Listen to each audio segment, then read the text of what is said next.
6ನೇ ಅಧ್ಯಾಯ. ಸದ್ಗುರು ಸಾಯಿ ಅವರ ಮಹಾತ್ಮೆ.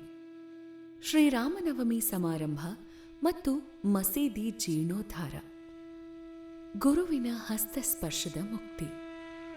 ನಿಜವಾದ ಗುರುವಿನ ಸಹಾಯದಿಂದ ಸಂಸಾರ ಸಾಗರವನ್ನು ಸುಖವಾಗಿ ದಾಟಬಹುದು. ಸದ್ಗುರು ಎಂಬ ಪದವು ಶ್ರೀ ಸಾಯಿ ಬಾಬಾರವರನ್ನು ಜ್ಞಾಪಕಕ್ಕೆ ತರುತ್ತದೆ. ನನ್ನ ಮುಂದೆ ನಿಂತುಕೊಂಡು ನನ್ನ ಹಣೆಗೆ ಉಧಿಯನ್ನು ಹಚ್ಚಿ ನನ್ನನ್ನು ಆಶೀರ್ವದಿಸುತ್ತಿರುವ ಹಾಗೆ ಭಾಸವಾಗುತ್ತದೆ. ನನ್ನ ಹೃದಯದಲ್ಲಿ ಸಂತೋಷವು ತುಂಬಿ ನೇತ್ರಗಳ ಮೂಲಕ ಹೊರಹೊಮ್ಮುತ್ತಿರುವ ಹಾಗೆ ತೋರುತ್ತದೆ. ಗುರುವಿನ ಹಸ್ತಸ್ಪರ್ಶದಲ್ಲಿ ಮಹಾಶಕ್ತಿಯೇ ಅಡಗಿದೆ. ಆಸೆ ಆಕಾಂಕ್ಷೆಗಳನ್ನೊಳಗೊಂಡ ಈ ದೇಹವನ್ನು ಯಾವ ಬೆಂಕಿಯಿಂದ ದಹಿಸಲು ಸಾಧ್ಯವಿಲ್ಲವೋ ಅಂತಹ ಈ ಶರೀರವು ಗುರುವಿನ ಹಸ್ತಸ್ಪರ್ಶ ಶಕ್ತಿಯಿಂದ ದಹಿಸಲ್ಪಡಬಲ್ಲದು. ಪೂರ್ವಜನ್ಮದ ಪಾಪಗಳೆಲ್ಲವೂ ನಾಶವಾಗಬಲ್ಲವು. ಯಾವ ನಾಸ್ತಿಕರು ದೇವರ ಹೆಸರನ್ನು ಕೇಳಿದರೆ ರೋಷವನ್ನು ಕಾರುತ್ತಾರೆಯೋ ಅಂಥವರು ಕೂಡ ಶಾಂತರಾಗಿ ಪರಿವರ್ತನೆಯಾಗಬಲ್ಲರು. ಶ್ರೀ ಸಾಯಿಬಾಬಾರವರ ದಿವ್ಯ ದರ್ಶನದಿಂದ ಸಂತೋಷವು ಉಕ್ಕಿ ನಮ್ಮ ಗಂಟಲು ಗದ್ಗದವಾಗುತ್ತದೆ. ನೇತ್ರಗಳಿಂದ ಆನಂದ ಬಾಷ್ಪ ಉಕ್ಕುತ್ತದೆ. ಅದು ನಮ್ಮಲ್ಲಿ ನಾನೇ ಅವನು ಬ್ರಹ್ಮ ಎಂಬ ಜ್ಞಾನವನ್ನು ಉಂಟು ಮಾಡುತ್ತದೆ. ನಾನು ನನ್ನದು ಎಂಬುದನ್ನು, ನಾನು ನೀನೆಂಬ ವ್ಯತ್ಯಾಸಗಳನ್ನು ದೂರ ಮಾಡುತ್ತದೆ. ಸ್ವಾನುಭಾವದ ಅರಿವಾಗುತ್ತದೆ.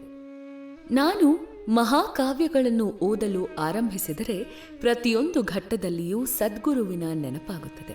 ಶ್ರೀ ಸಾಯಿಬಾಬಾರವರೇ ರಾಮ ಕೃಷ್ಣರ ಅವತಾರವನ್ನು ತಾಳಿ ತಮ್ಮ ಕಥೆಗಳನ್ನು ಕೇಳುವ ಹಾಗೆ ಮಾಡುತ್ತಾರೆ. ಉದಾಹರಣೆ, ಭಾಗವತವನ್ನು ಶ್ರವಣ ಮಾಡಲು ಕುಳಿತಾಗ ಸಾಯಿಬಾಬಾರವರು ಶ್ರೀಕೃಷ್ಣನಾಗಿ ಭಾಗವತವನ್ನು ಹೇಳುವ ಹಾಗೆ ಭಾಸವಾಗುತ್ತದೆ. ನಾನು ಮಾತನಾಡಲು ಕುಳಿತರೆ ಕೂಡಲೇ ಶ್ರೀ ಸಾಯಿಯ ನೆನಪಾಗಿ ಕೆಲವು ಸೂಕ್ತ ಉದಾಹರಣೆಗಳನ್ನು ಕೊಡಲು ಅವರ ಕಥೆಗಳು ಸ್ಮೃತಿ ಪಥಕ್ಕೆ ಬರುತ್ತವೆ. ನಾನೇನಾದರೂ ಸ್ವತಃ ಬರೆಯಲು ಕುಳಿತರೆ ಕೆಲವು ಪದಗಳು ಮನಸ್ಸಿಗೆ ಬರುವುದೇ ಇಲ್ಲ. ಆದರೆ ಅವರೇ ನನ್ನನ್ನು ಬರೆಯುವ ಹಾಗೆ ಪ್ರೇರೇಪಿಸಿದಾಗ ನನ್ನ ಬರವಣಿಗೆಗೆ ಅಂತ್ಯವೇ ಇರುವುದಿಲ್ಲ. ಭಕ್ತನಲ್ಲಿ ಅಹಂಭಾವವೆಂದು ಮೇಲಕ್ಕೆದ್ದಾಗ ಅವರು ತಮ್ಮ ಸ್ವಹಸ್ತದಿಂದ ಅದನ್ನು ನಾಶ ಮಾಡಿ ತಮ್ಮ ಶಕ್ತಿಯನ್ನವನಿಗೆ ನೀಡಿ ಅವನ ಗುರಿ ಸಾಧನೆಯಾಗುವಂತೆ ಅವನನ್ನು ತೃಪ್ತಿಗೊಳಿಸಿ ಆಶೀರ್ವದಿಸಿದ್ದಾರೆ. ಯಾರಾದರೂ ಆಗಲಿ ಸಾಯಿಯ ಮುಂದೆ ಧ್ಯಾನ ಮಾಡುತ್ತಾ ತಮ್ಮ ತನು ಮನ ಧನಗಳನ್ನರ್ಪಿಸಿದ್ದಲ್ಲಿ ಅವರ ಜೀವನದ ಮುಖ್ಯ ಗುರಿಗಳಾದ ಧರ್ಮ, ಅರ್ಥ, ಕಾಮ ಮತ್ತು ಮೋಕ್ಷ ಎಲ್ಲವನ್ನೂ ಪಡೆಯುತ್ತಾರೆ. ಕರ್ಮ, ಜ್ಞಾನ, ಯೋಗ ಮತ್ತು ಭಕ್ತಿ ಎಂಬ 4 ದಾರಿಗಳು ನಮ್ಮನ್ನು ದೇವರಿರುವಲ್ಲಿಗೆ ಕೊಂಡೊಯ್ಯುತ್ತವೆ. ಭಕ್ತಿ ಎಂಬ ದಾರಿಯಲ್ಲಿ ಹಳ್ಳ ಕೊಳ್ಳಗಳು ಮತ್ತು ಮುಳ್ಳುಗಳಿರುವುದರಿಂದ ಪ್ರಯಾಣ ಮಾಡುವುದು ಬಹಳ ಕಷ್ಟ. ಆದರೆ ನೀವು ಸದ್ಗುರುವನ್ನು ನಂಬಿದ್ದಾದರೆ ನಿಮ್ಮ ದಾರಿ ಸುಗಮವಾಗುತ್ತದೆ ಮತ್ತು ನೀವು ನಿಯಮಿತವಾದ ಸ್ಥಳವನ್ನು ಸೇರುತ್ತೀರಿ. ಹೀಗೆಂದು ಬಾಬಾರವರು ಖಂಡಿತವಾಗಿ ಹೇಳಿರುತ್ತಾರೆ. ಬ್ರಹ್ಮ, ದೈವಶಕ್ತಿ, ಪ್ರಪಂಚ ಸೃಷ್ಟಿ ಎಲ್ಲವೂ ಒಂದೇ ಎಂದು ಹೇಳಿದ ನಂತರ ಗ್ರಂಥಕರ್ತರು ಬಾಬಾರವರು ನನ್ನ ಭಕ್ತರ ಯೋಗಕ್ಷೇಮವೇ ನನ್ನ ಗುರಿ ಎಂದು ಹೇಳಿದ ಕೆಲವು ಉಕ್ತಿಗಳನ್ನು ಉಲ್ಲೇಖಿಸಿರುತ್ತಾರೆ. ನನ್ನ ಭಕ್ತರ ಮನೆಗಳಲ್ಲಿ ಊಟಕ್ಕಾಗಲಿ ಉಡಲಿಕ್ಕಾಗಲಿ ಕೊರತೆ ಇರುವುದಿಲ್ಲ. ಯಾರು ನನ್ನನ್ನು ನಿಶ್ಚಲ ಚಿತ್ತದಿಂದ ಪೂಜಿಸುತ್ತಾರೋ ಅಂಥವರ ಯೋಗಕ್ಷೇಮವನ್ನು ನೋಡಿಕೊಳ್ಳುವುದೇ ನನ್ನ ವಿಶೇಷ ಗುಣ. ಶ್ರೀಕೃಷ್ಣನೂ ಸಹ ಗೀತೆಯಲ್ಲಿ ಇದನ್ನೇ ಹೇಳಿದ್ದಾರೆ. ಆಹಾರ ಮತ್ತು ಬಟ್ಟೆಗಾಗಿ ಬಹಳ ಕಷ್ಟಪಡಬೇಡಿ. ಇನ್ನೇನಾದರೂ ಬೇಕಾದಲ್ಲಿ ಆ ಭಗವಂತನಲ್ಲಿ ಬೇಡಿರಿ. ಅವನ ದಯೆ ಮತ್ತು ಆಶೀರ್ವಾದವು ಲಭಿಸುವಂತೆ ಪ್ರಯತ್ನಿಸಿ. ಪ್ರಾಪಂಚಿಕ ವಿಷಯದಲ್ಲಿ ಆಸಕ್ತಿ ಬೇಡ. ಪರಮಾತ್ಮನನ್ನು ಮನಸ್ಸಿನಲ್ಲಿ ಮೂಡಿಸಿಕೊಳ್ಳಿರಿ. ಪಂಚೇಂದ್ರಿಯಗಳೆಲ್ಲವನ್ನೂ ಒಂದುಗೂಡಿಸಿ ತ್ರಿಕರಣ ಶುದ್ಧಿಯಿಂದ ಆ ಪರಮಾತ್ಮನನ್ನು ಪೂಜಿಸಿರಿ. ಯಾವಾಗಲೂ ನಿಶ್ಚಲ ಚಿತ್ತದಿಂದ ನನ್ನನ್ನೇ ಸ್ಮರಿಸಿರಿ. ಸಂಸಾರ ತಾಪತ್ರಯಗಳ ಕಡೆಗೆ ಗಮನ ಕೊಡದಿರಿ. ಆಗ ಶಾಂತಿಯುಂಟಾಗುತ್ತದೆ. ಮನಸ್ಸು ಚಂಚಲತೆಯಲ್ಲಿದ್ದರೆ ಶಾಂತಿಯುಂಟಾಗುವುದಿಲ್ಲ.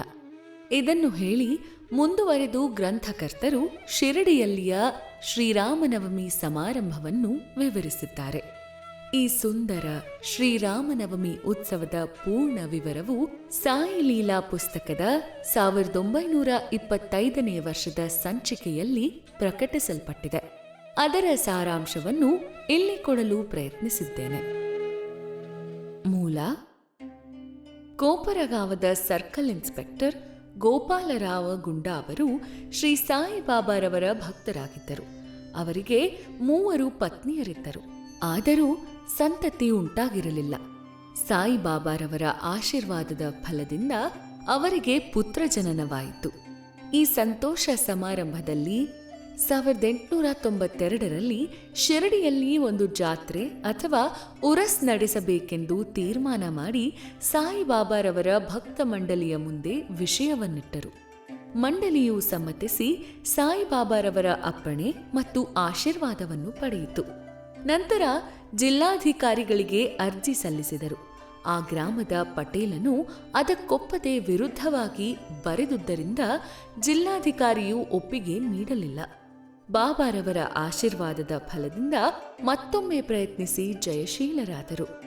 ಉರಸ್ ಶ್ರೀರಾಮನವಮಿ ದಿನ ನಡೆಯಬೇಕೆಂದು ಬಾಬಾರವರ ಸಲಹೆ ಮೇರೆಗೆ ನಿರ್ಧಾರವಾಯಿತು.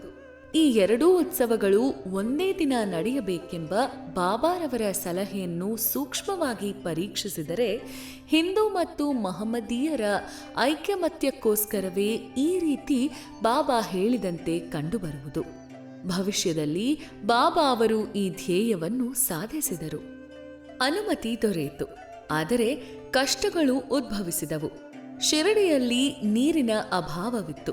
ಅಲ್ಲಿ 2 ಬಾವಿಗಳು ಮಾತ್ರ ಇದ್ದವು. ಒಂದರ ನೀರನ್ನು ಉಪಯೋಗಿಸುವ ಹಾಗಿರಲಿಲ್ಲ. ಇನ್ನೊಂದರ ನೀರೂ ಸಹ ಅಷ್ಟು ಶುದ್ಧವಾಗಿರಲಿಲ್ಲ. ಬಾಬಾರವರು ಕೆಲವು ಪುಷ್ಪಗಳನ್ನು ಅದರೊಳಗೆ ಹಾಕಿದುದರಿಂದ ಅದರ ಉದಕವು ಶುದ್ಧವಾಯಿತು. ಆದರೂ ನೀರು ಸಾಕಾಗಲಿಲ್ಲ. ಆದುದರಿಂದ ತಾತ್ಯ ಪಾಟೀಲರು ಬೇರೆ ಕಡೆಯಿಂದ ನೀರನ್ನು ತರುವ ವ್ಯವಸ್ಥೆ ಮಾಡಿದರು. ತಾತ್ಕಾಲಿಕ ಅಂಗಡಿಗಳನ್ನು ನಿರ್ಮಿಸಿದರು. ಗೋಪಾಲರಾವ ಗುಂಡಾ ಅವರ ಸ್ನೇಹಿತರೂ ಸಹ ಸಂತತಿ ಇಲ್ಲದೆ ಕೊರಗುತ್ತಿದ್ದರು. ಅವರೂ ಸಹ ಬಾಬಾರವರಿಂದ ಆಶೀರ್ವದಿಸಲ್ಪಟ್ಟರು. ಆದುದರಿಂದ ಗೋಪಾಲರಾವ ಅವರು ಜಾತ್ರೆಯ ಮೆರವಣಿಗೆಗೆ ಒಂದು ಧ್ವಜವನ್ನು ತಯಾರು ಮಾಡಿಕೊಡುವಂತೆ ಪ್ರಾರ್ಥಿಸಿದರು. ಇನ್ನೊಂದು ಧ್ವಜ ಕೊಡಲು ನಾನಾ ಸಾಹೇಬ ಚಾಂದೋರಕರ ಅವರಿಗೆ ಹೇಳಿದರು. ಈ 2 ಧ್ವಜಗಳನ್ನು ಮೆರವಣಿಗೆ ಮುಗಿದ ನಂತರ ಮಸೀದಿಯ 2 ಮೂಲೆಗಳಲ್ಲಿ ನೆಟ್ಟರು. ಇದು ಈಗಲೂ ನಡೆಯುತ್ತದೆ. ಚಂದನದ ಮೆರವಣಿಗೆ. ಈ ಜಾತ್ರೆಯಲ್ಲಿ ಇನ್ನೊಂದು ಮೆರವಣಿಗೆ ಆರಂಭವಾಯಿತು. ಚಂದನದ ಮೆರವಣಿಗೆ ನಡೆಸಬೇಕೆಂಬುದನ್ನು ಶ್ರೀ ಅಮೀರ ಸರಕಾರ ದಲಾಲ ಎಂಬುವವರು ಹೇಳಿದರು. ಮುಸ್ಲಿಂ ಸಾಧುಗಳ ಗೌರವಕ್ಕಾಗಿ ಈ ತರದ ಮೆರವಣಿಗೆ ಮಾಡುವುದು ಅವರ ಸಂಪ್ರದಾಯ. ಗಂಧದ ಪುಡಿಯನ್ನು ತಟ್ಟೆಯಲ್ಲಿರುವ ಅಗ್ನಿಗೆ ಹಾಕಿ ಆ ಧೂಪವನ್ನು ವಾದ್ಯ ಮೊದಲಾದವುಗಳ ಸಹಿತ ಮೆರವಣಿಗೆ ಮಾಡಿ ನಂತರ ಮಸೀದಿಗೆ ತಂದರು. ಈ ಕೆಲಸವು ಮೊದಲ 3 ವರ್ಷಗಳವರೆಗೆ ಶ್ರೀ ಅಮೀರ ಸರ್ಕಾರ ಅವರಿಂದ ಸಾಂಗವಾಗಿ ನೆರವೇರಿಸಲ್ಪಟ್ಟಿತು. ನಂತರ ಅವರ ಪತ್ನಿಯು ಅದನ್ನು ಮುಂದುವರೆಸಿದರು. ಈ ರೀತಿ ಹಿಂದೂಗಳಿಂದ ಧ್ವಜದ ಮೆರವಣಿಗೆಯು, ಮುಸಲ್ಮಾನರಿಂದ ಗಂಧದ ಮೆರವಣಿಗೆಯು ಜೊತೆಯಲ್ಲಿಯೇ ಯಾವುದೊಂದು ಆತಂಕವಿಲ್ಲದೆ ನಡೆದವು. ಈಗಲೂ ನಡೆಯುತ್ತಿದೆ. ಶ್ರೀ ಬಾಬಾರವರ ಭಕ್ತರಿಗೆ ಅದೊಂದು ಮಹಾದಿನ. ಸರ್ವರು ಮೆರವಣಿಗೆಯಲ್ಲಿ ಭಾಗವಹಿಸಿ ಮೆರವಣಿಗೆ ಸಾಂಗವಾಗಿ ನೆರವೇರಿತು. ಹೊರಗಿನ ವ್ಯವಸ್ಥೆಯನ್ನು ತಾತ್ಯಾಕೋತೆ ಪಾಟೀಲರು ಮತ್ತು ಒಳಗಿನ ವ್ಯವಸ್ಥೆಯನ್ನು ಶ್ರೀಮತಿ ರಾಧಾಕೃಷ್ಣ ಮಾಯಿಯು ಬಹಳ ಚೆನ್ನಾಗಿ ನೋಡಿಕೊಂಡರು. ಈ ವ್ಯವಸ್ಥೆಗಳನ್ನು ಮಾಡುವಾಗ ರಾಧಾಕೃಷ್ಣ ಮಾಯಿಯ ಮನೆ ಜನಕೋಟಿಯಿಂದ ತುಂಬಿರುತ್ತಿತ್ತು. ಅವಳ ಇನ್ನೊಂದು ಉತ್ತಮ ಕೆಲಸವೆಂದರೆ ಮಸೀದಿಯನ್ನು ಚೆನ್ನಾಗಿ ತೊಳೆದು ಶುಚಿಯಾಗಿಡುವುದು. ಬಡವರಿಗೆ ಅನ್ನದಾನ ಮಾಡುವುದೆಂದರೆ ಬಾಬಾ ಅವರಿಗೆ ಪಂಚಪ್ರಾಣ. ಈ ಅಡಿಗೆ ಕೆಲಸವನ್ನು ಸಹ ಶ್ರೀಮತಿ ರಾಧಾಕೃಷ್ಣ ಮಾಯಿಯೇ ನೋಡಿಕೊಳ್ಳುತ್ತಿದ್ದರು. ಇದರಲ್ಲಿ ಅನೇಕ ಧನಿಕರಾದ ಭಕ್ತರು ಸಹ ಭಾಗವಹಿಸುತ್ತಿದ್ದರು. ಉರಸ್ ಶ್ರೀರಾಮನವಮಿಯಾಗಿ ಪರಿವರ್ತನೆ. ಈ ರೀತಿಯಾದ ಸಂಭ್ರಮವು ಸುಮಾರು 1912ರ ತನಕ ನಡೆಯಿತು. ನಂತರ ಸ್ವಲ್ಪ ಬದಲಾವಣೆ ಹೊಂದಿತು. ಆ ವರ್ಷ ಶ್ರೀಕೃಷ್ಣರಾವ ಜಗದೀಶ್ವರ ಭೀಷ್ಮ ಎಂಬ ಭಕ್ತರು ದಾದಾ ಸಾಹೇಬ ಖಾಪರ್ಡೆಯವರೊಡನೆ ಜಾತ್ರೆಯಲ್ಲಿ ಭಾಗವಹಿಸಲು ಹಿಂದಿನ ದಿನವೇ ಬಂದು ದೀಕ್ಷಾವಾಡಾದಲ್ಲಿ ತಂಗಿದ್ದರು. ಜಗದೀಶ್ವರ ಭೀಷ್ಮರವರು ಸಾಯಿ ಸುಗುಣೋಪಾಸನ ಎಂಬ ಕೃತಿಯ ಗ್ರಂಥಕರ್ತರು. ಶ್ರೀ ಲಕ್ಷ್ಮಣರಾವ ಕಾಕಾ ಮಹಾಜನಿ ಅವರು ಪೂಜಾ ಸಾಮಗ್ರಿಗಳೊಂದಿಗೆ ಮಸೀದಿಗೆ ಹೋಗುತ್ತಿರುವುದನ್ನು ನೋಡಿದ ಭೀಷ್ಮರವರಿಗೆ ಇಲ್ಲಿ ಶ್ರೀರಾಮನವಮಿ ದಿವಸವೇ ಉರಸ್ ಜಾತ್ರೆ ನಡೆಯುವುದನ್ನು ಗಮನಿಸಿದರೆ ಇದು ದೈವ ಸಂಕಲ್ಪವೆಂದೇ ತೋರುತ್ತದೆ. ಹಿಂದೂಗಳಿಗೆ ಶ್ರೀರಾಮನವಮಿ ಬಹುಪೂಜ್ಯವಾದ ಮತ್ತು ಶ್ರೇಷ್ಠವಾದ ದಿನ. ಆದ್ದರಿಂದ ನಾವು ಇಲ್ಲಿ ಶ್ರೀರಾಮನು ಹುಟ್ಟಿದ ಹಬ್ಬವನ್ನು ಏಕೆ ಆಚರಿಸಬಾರದು ಎಂಬ ಭಾವನೆ ಹೊಳೆಯಿತು. ಕಾಕಾ ಮಹಾಜನಿಯವರಿಗೆ ಅದನ್ನು ತಿಳಿಸಿದರು. ಅವರಿಗೂ ಒಪ್ಪಿಗೆಯಾಯಿತು. ಬಾಬಾರವರ ಆಜ್ಞೆ ಪಡೆಯಲು ಏರ್ಪಾಡಾಯಿತು. ಆದರೆ ಆ ದಿನ ದೇವರ ಕೀರ್ತನೆಯನ್ನು ಹಾಡುವ ಹರಿದಾಸರದೇ ಒಂದು ದೊಡ್ಡ ಸಮಸ್ಯೆಯಾಗಿತ್ತು. ಆಗ ಭೀಷ್ಮರವರೇ ತಾವು ಬರೆದಿರುವ ರಾಮಾಖ್ಯಾನವನ್ನು ಕೀರ್ತನೆ ಮಾಡುವುದಾಗಿ ಮುಂದೆ ಬಂದರು.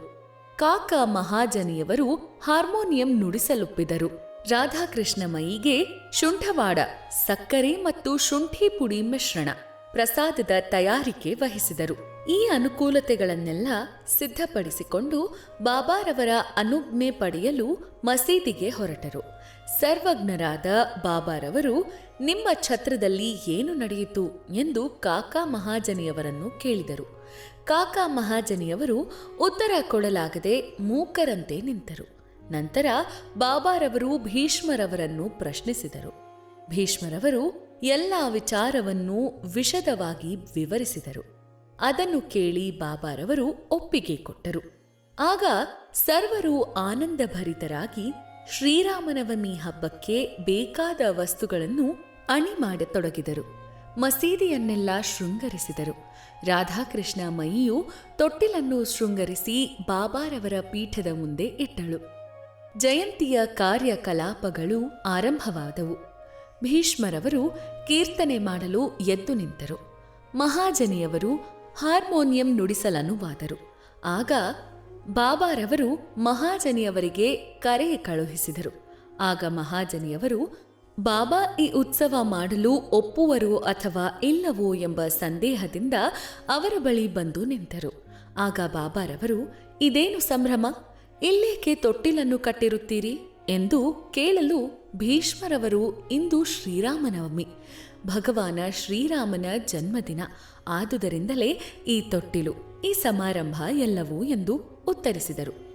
ಇದನ್ನು ಕೇಳಿದ ಬಾಬಾರವರು ಮಹಾಜನಿಯವರಿಗೆ ಒಂದು ಹಾರವನ್ನು ಹಾಕಿ ಭೀಷ್ಮರವರಿಗೆ ಹಾಕಲು ಮತ್ತೊಂದು ಹಾರ ತರಲು ಹೇಳಿ ಕಳುಹಿಸಿದರು. ನಂತರ ಕೀರ್ತನೆ ಆರಂಭವಾಯಿತು.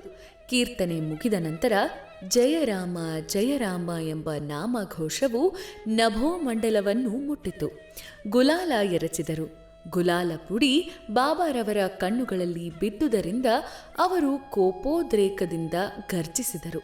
ಎಲ್ಲರೂ ಭಯಭೀತರಾಗಿ ಓಡಲು ಆರಂಭಿಸಿದರು. ಅವರ ಭಕ್ತರಾದ ಕೆಲವರು ಬಾಬಾರವರ ಪ್ರಕೋಪವು ಅವರ ಆಶೀರ್ವಾದ ಸ್ವರೂಪವೆಂದು ಮನಗಂಡಿದ್ದರು. ಶ್ರೀರಾಮನು ಜನಿಸಿದಾಗ ರಾವಣನು ಮತ್ತು ಅವನ ಪರಿವಾರವು ನಾಶವಾಗುವ ಸಂದರ್ಭ ಒದಗಿದ್ದುದರಿಂದ ಬಾಬಾರವರು ಕೋಪಗೊಂಡದ್ದು ಸರಿ ಎಂದು ತೋರುತ್ತದೆ ಮತ್ತು ಯಾವುದಾದರೊಂದು ಹೊಸ ಕಾರ್ಯಕ್ಕೆ ತೊಡಗಿದಾಗ ಬಾಬಾ ಸಾಮಾನ್ಯವಾಗಿ ಈ ರೀತಿ ಮಾಡುವುದು ಸಹಜವಾಗಿತ್ತು. ಇದನ್ನು ಕಂಡ ರಾಧಾಕೃಷ್ಣ ಮಾಯಿಯು ಹೆದರಿ ಬಾಬಾರವರು ಎಲ್ಲಿ ತೊಟ್ಟಿಲನ್ನು ಮುರಿದು ಬಿಡುವರೋ ಎಂಬ ಅನುಮಾನದಿಂದ ಮಹಾಜನಿಯವರಿಗೆ ತೊಟ್ಟಿಲನ್ನು ಬಿಚ್ಚಿ ತರುವಂತೆ ಹೇಳಿದಳು. ಅವರು ತೊಟ್ಟಿಲನ್ನು ತರಬೇಕೆಂದು ಹೋದಾಗ ಬಾಬಾರವರು ಅದನ್ನು ತೆಗೆಯಕೂಡದು ಎಂದರು. ಸ್ವಲ್ಪ ಹೊತ್ತಿನ ನಂತರ ಬಾಬಾ ಸಮಾಧಾನ ಚಿತ್ತರಾದರು. ನಂತರ ಪೂಜೆಯ ಕೊನೆಯ ಅಂಗವಾಗಿ ಆರತಿಯಾಗಿ ಪ್ರಸಾದ ವಿನಿಯೋಗವಾಯಿತು. ಆಗ ಮಹಾಜನಿಯವರು, ಈಗ ತೊಟ್ಟಿಲನ್ನು ತೆಗೆದುಕೊಂಡು ಹೋಗಲೇ ಎಂದು ಕೇಳಿದ್ದಕ್ಕೆ ಬಾಬಾರವರು, ಬೇಡ, ಇನ್ನೂ ಹಬ್ಬ ಮುಗಿದಿಲ್ಲ ಎಂದರು. ಮಾರನೇ ದಿನ ಗೋಪಾಲಕಾಲ ಸಮಾರಂಭ ಮುಗಿದ ನಂತರ ತೊಟ್ಟಿಲನ್ನು ತೆಗೆದುಕೊಂಡು ಹೋಗಲು ಅನುಮತಿ ನೀಡಿದರು. ಈ ರೀತಿ ಶ್ರೀರಾಮನವಮಿ ಸಮಾರಂಭ ಒಂದು ಕಡೆಗೆ, ಧ್ವಜ ಮತ್ತು ಚಂದನದ ಮೆರವಣಿಗೆ ಮತ್ತೊಂದು ಕಡೆಗೆ ಸಾಂಗವಾಗಿ ನೆರವೇರಿದವು. ಅಂದಿನಿಂದ ಉರಸ್ ಶ್ರೀರಾಮನವಮಿ ಹಬ್ಬವಾಗಿ ಪರಿವರ್ತನೆಯಾಯಿತು. 1913ರಿಂದ ಶ್ರೀರಾಮನವಮಿ ಸಮಾರಂಭ ವಿಶೇಷವಾಗಿ ನಡೆಯಲು ಆರಂಭವಾಯಿತು. ರಾಧಾಕೃಷ್ಣ ಮಾಯಿಯವರು ನಾಮ ಸಪ್ತಾಹ ಆರಂಭಿಸಿದರು. ಪ್ರತಿಯೊಬ್ಬರೂ ಸಮಾರಂಭದಲ್ಲಿ ಭಾಗವಹಿಸುತ್ತಿದ್ದರು. ಶ್ರೀರಾಮನವಮಿ ದೇಶದ ಎಲ್ಲ ಕಡೆಗೂ ಆಚರಿಸಲ್ಪಡುತ್ತಿದ್ದರಿಂದ ಹರಿದಾಸರದೇ ಒಂದು ಸಮಸ್ಯೆಯಾಗಿತ್ತು. ಆದರೆ ಈ ಉತ್ಸವಕ್ಕೆ 5-6 ದಿನಗಳ ಮುಂಚೆ ಶ್ರೀ ಮಹಾಜನಿಯವರು ಆಧುನಿಕ ತುಕಾರಾಮರೆಂದೆನಿಸಿದ ಬಾಳಾಬುವ ಸತಾರಕರ ಅವರನ್ನು ಅಕಸ್ಮಾತಾಗಿ ಸಂಧಿಸಿ ಅವರಿಂದ ಹರಿಕಥೆ ನಡೆಯಲು ಏರ್ಪಾಡಾಯಿತು. 1914ರಲ್ಲಿ ಬಾಳಾಬುವಾರವರು ತಮ್ಮ ಸ್ವಂತ ಊರಿನಲ್ಲಿ ಪ್ಲೇಗಿನ ಜಾಡ್ಯವಿದ್ದುದರಿಂದ ಅಲ್ಲಿ ಹರಿಕತೆ ಮಾಡಲಾಗದೆ ಶಿರಡಿಗೆ ಬಂದು ಬಾಬಾರವರ ಅನುಜ್ಞೆ ಪಡೆದು ಹರಿಕತೆ ಮಾಡಿದರು. ನಂತರ ಬಾಬಾರವರು ಈ ಹರಿಕಥೆಯ ಕೆಲಸವನ್ನು ಶಾಶ್ವತವಾಗಿ ದಾಸಗಣೂರವರಿಗೆ ವಹಿಸಿದರು. ಹೀಗೆ 1912ರಿಂದ ಶ್ರೀರಾಮನವಮಿ ಸಮಾರಂಭವು ಪ್ರತಿ ವರ್ಷ ಅಭಿವೃದ್ಧಿ ಹೊಂದಿ ಚೈತ್ರ ಮಾಸದಲ್ಲಿ 8ರಿಂದ 12ರವರೆಗೆ ಶಿರಡಿಯು ಜೇನುಗೂಡಿನಂತೆ ಕಾಣುತ್ತಿತ್ತು. ಅಂಗಡಿಗಳು ಹೆಚ್ಚಿದವು. ಅನೇಕ ಜಟ್ಟಿಗಳು ಕುಸ್ತಿ ಪಂದ್ಯದಲ್ಲಿ ಭಾಗವಹಿಸುತ್ತಿದ್ದರು. ಬಡಬಗ್ಗರಿಗೆ ಅನ್ನದಾನವು ಆರಂಭವಾಯಿತು.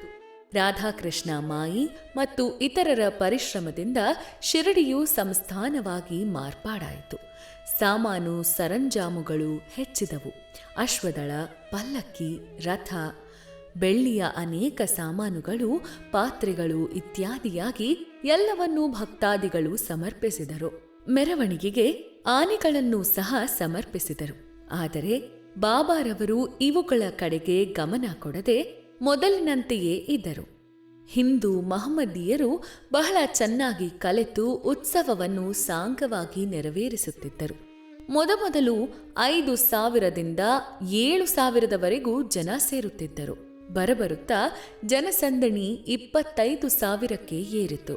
ಆದರೂ ಯಾವ ತರಹದ ಅಂಟು ರೋಗದ ಸುಳಿವಾಗಲಿ ಅಥವಾ ಗಲಭೆಗಳಾಗಲಿ ಆಗುತ್ತಿರಲಿಲ್ಲ, ಆಗುತ್ತಲೂ ಇಲ್ಲ.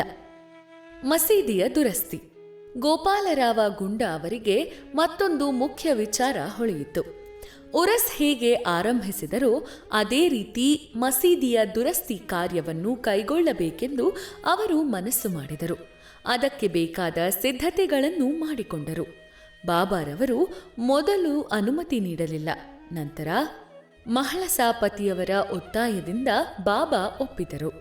ಈ ಕೆಲಸವು ನಾನಾ ಸಾಹೇಬ ಚಾಂದೋರಕರ ಮತ್ತು ಕಾಕಾ ಸಾಹೇಬ ದೀಕ್ಷಿತ ಅವರಿಗೆ ಮೀಸಲಾಯಿತು. ಮಸೀದಿಯನ್ನು ಒಂದು ರಾತ್ರಿಯಲ್ಲಿ ಸರಿಪಡಿಸಿದರು. 1911ರಲ್ಲಿ ಸಭಾಮಂಟಪ ತಯಾರಾಯಿತು. ಮಸೀದಿಯ ಮುಂದಿನ ಬಯಲು ಬಹಳ ಚಿಕ್ಕದಾಗಿಯೂ ಅನುಕೂಲವಾಗಿಯೂ ಇತ್ತು. ಕಾಕಾ ಸಾಹೇಬರು ಅದನ್ನು ವಿಸ್ತರಿಸಿ ಒಂದು ಛಾವಣಿ ಹಾಕಬೇಕೆಂದು ನಿರ್ಧರಿಸಿದರು. ಬಹಳ ಕಷ್ಟದಿಂದ ಕಬ್ಬಿಣದ ಕಂಬ ಇತ್ಯಾದಿಗಳನ್ನು ತಂದು ಕಾರ್ಯ ಆರಂಭಿಸಿದರು. ಆದರೆ ಬಾಬಾರವರು ಮಾರನೇ ದಿನ ಬಂದು ನೋಡಿ ಎಲ್ಲವನ್ನೂ ಕಿತ್ತು ಬಿಸಾಡಿದರು. ಒಮ್ಮೆ ಬಾಬಾರವರು ಬಹಳ ಕೋಪಗೊಂಡು ಒಂದು ಕೈಯಿಂದ ಕಂಬವನ್ನು ಕೀಳುತ್ತಾ ಮತ್ತೊಂದು ಕೈಯಿಂದ ತಾತ್ಯಾ ಪಾಟೀಲರ ಕುತ್ತಿಗೆಯನ್ನು ಹಿಡಿದು ಹಿಚುಕಲು ಆರಂಭಿಸಿದರು. ತಾತ್ಯಾ ಪಾಟೀಲರ ರುಮಾಲನ್ನು ತೆಗೆದು ಅದಕ್ಕೆ ಬೆಂಕಿ ಹೊತ್ತಿಸಿ ಒಗೆದರು. ಈ ದೃಶ್ಯವನ್ನು ನೋಡಿ ಎಲ್ಲರಿಗೂ ಭಯವಾಯಿತು. ಬಾಬಾರವರು ತಕ್ಷಣವೇ ತಮ್ಮ ಕಿಸೆಯಿಂದ 1 ರೂಪಾಯಿಯನ್ನು ತೆಗೆದು ಬಿಸಾಡಿದರು. ತಾತ್ಯಾರವರಿಗೂ ಭೀತಿಯುಂಟಾಯಿತು. ಅವರಿಗೆ ಏನಾಗುವುದೋ ಎಂಬ ಶಂಕೆ ಜನರಲ್ಲಿ ಮೂಡಿತು.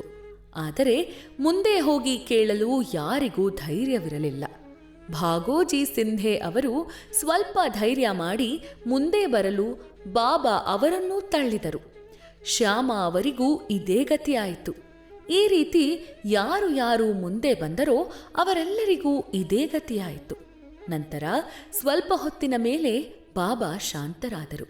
ಒಬ್ಬ ಅಂಗಡಿಯವನಿಂದ ಜರತಾರಿ ಪೇಟ ತರಿಸಿ ಅದನ್ನು ತಾವೇ ಸ್ವತಃ ತಾತ್ಯಾ ಪಾಟೀಲರ ತಲೆಗೆ ಸುತ್ತಿದರು. ಇದನ್ನು ನೋಡಿ ಎಲ್ಲರೂ ಅಚ್ಚರಿಗೊಂಡರು. ಬಾಬಾರವರ ಈ ನಡತೆಗೆ ಕಾರಣ ಗೊತ್ತಾಗಲಿಲ್ಲ. ಕೆಲವು ಸಲ ಬಾಬಾರವರು ಶಾಂತಿಯಿಂದ ಎಲ್ಲರೊಡನೆಯೂ ಮಾತುಕತೆಗಳನ್ನು ನಡೆಸುತ್ತಿದ್ದರು. ಕೆಲವು ವೇಳೆ ಕೋಪಗೊಂಡು ಉದ್ರಿಕ್ತರಾಗುತ್ತಿದ್ದರು. ಮುಂದಿನ ಅಧ್ಯಾಯದಲ್ಲಿ ಶ್ರೀ ಸಾಯಿ ಬಾಬಾರವರು ಮಹಮ್ಮದೀಯರೋ ಅಥವಾ ಹಿಂದುವೋ ಎಂಬ ಪ್ರಶ್ನೆಯನ್ನು ಕೂಲಂಕುಷವಾಗಿ ವಿವರಿಸುತ್ತೇನೆ. ಅವರ ಯೋಗಾಧ್ಯಯನದ ಮತ್ತು ಯೋಗ ಶಕ್ತಿಯ ವಿವರವನ್ನು ಸಹ ಕೊಡುತ್ತೇನೆ. ಶ್ರೀ ಸಾಯಿ ಪ್ರಣಾಮ.